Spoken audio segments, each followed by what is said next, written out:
civil and political rights, or these things are, in order to specify these things, you need to have a list of the goods that people care about.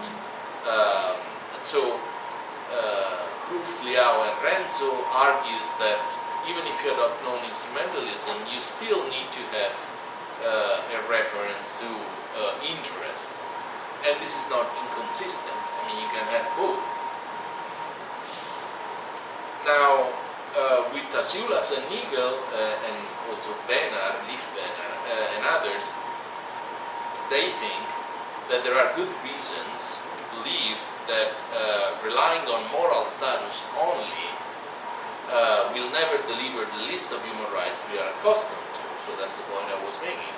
With absolutely no idea of what matters to humans and left with the bare notion that they possess a status, we will never be able to cover the numerous areas of human interest protected by human rights, from civil and political liberties to access to food, shelter, bodily integrity, and so on. They continue, even Hobbes' state of nature would be compatible with human rights if we were to conceive human rights as merely in terms of status.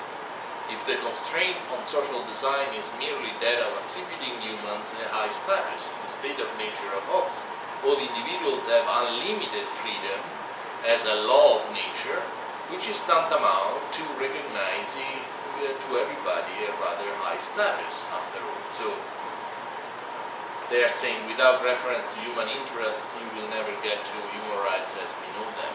So both things are necessary, reference to human dignity and the reference to human interests. Okay, what can we say about this two-tiered approach? Well, what I would say, this is a point that is just my personal opinion, I think that this compatibilism, I mean, you can put together non-instrumentalism and instrumentalism, conflates two levels in a foundation of human rights that should not be conflated. On the one level, there is a question of what provides normative force to the idea that humans have a status that entitles them to certain basic rights. So let's call this the foundation stricto sensu. So the question of what makes the interest we have in something worth protecting. The second question, it seems to me, is a technical question that depends on historical circumstances. So what are the things we need, right? So the first question says, what is it about human beings that entitles them to have their needs fulfilled, or at least their basic needs fulfilled? I think this is the only question that we should ask ourselves in a philosophical foundation of human rights. What is it? What is the grounds of the normativity of any things that protects our needs? On the other hand, there is the almost technical question of what are our needs? That's in between an empirical and an historically based question that tells us that today in this life, in this society, for example, we need a fairly sophisticated education to have a decent life, in the way in which perhaps 200 years ago was not the case. Maybe not, but let's assume that this is the case. So, what I don't like about this compatibilist approach is that they seem to conflate these two levels of a foundation. I agree with them that you will never be able to get to the list of human rights to accommodate human rights as we know them with no reference to the interest that human beings have. I agree with that claim. I disagree if that is meant to say that interest play a primary role in explaining why human rights are obligatory for us.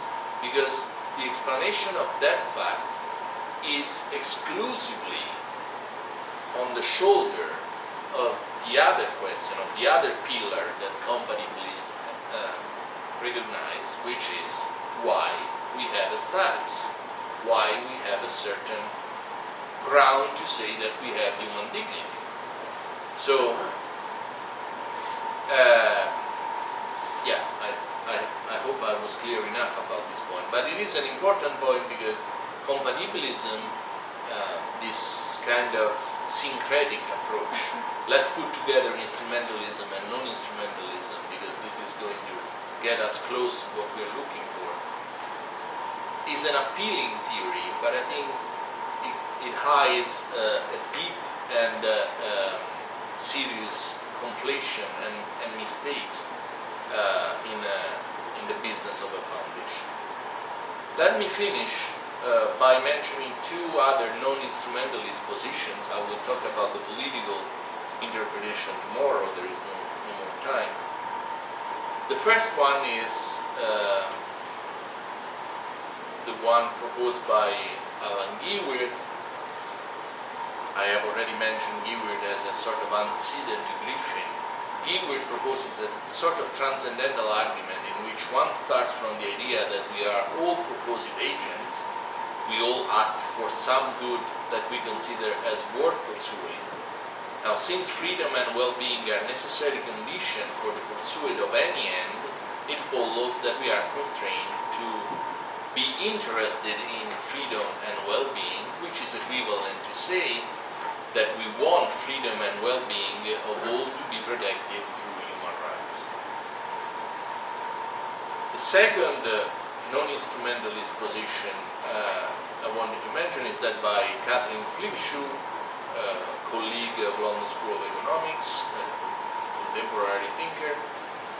She has a similar foundation that has a similar transcendental flavor. She thinks that human rights are constraints we cannot help embracing if we accept the task of designing rules for others whom we have no permission to coerce. So, we are constrained to care about human rights because we need human rights in order to design rules for coercing other people over which we have no authority, so other individuals like us. Okay, well, I mean, both approaches seem to go back to the original problem of the agency account. Remember the first approach in the instrumentalist school we were mentioning.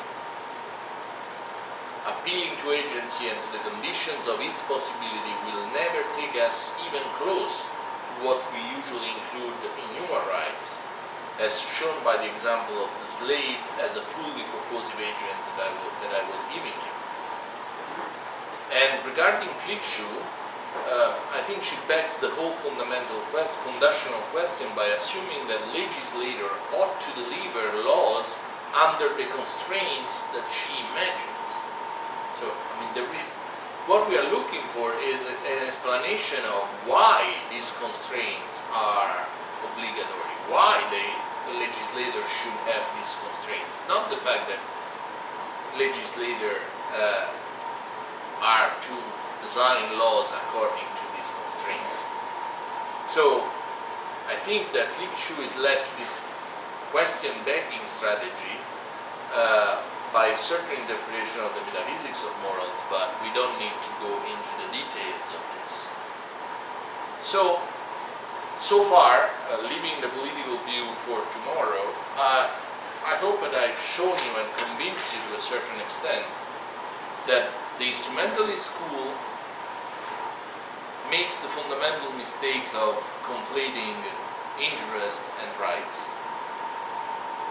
The non-instrumentalist school does not make this mistake. Actually, it starts from the recognition that you need some reference to status and human dignity in order to show why we have to take into consideration, moral consideration, the interest of human beings, but has the huge problem of not explaining to us why we have this status.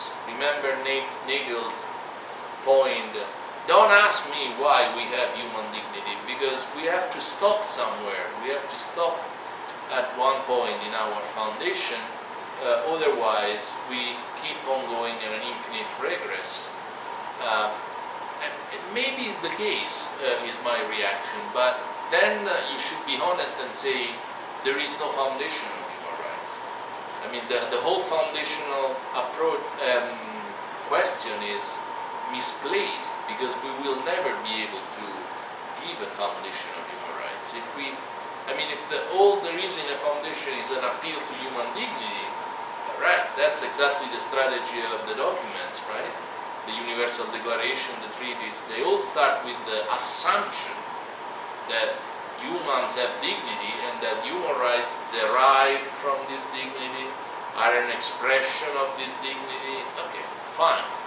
But then there is no philosophical work. Okay, so let me stop here for today. Tomorrow we'll see the political views, and then we will dig into the notion of human dignity as much as possible.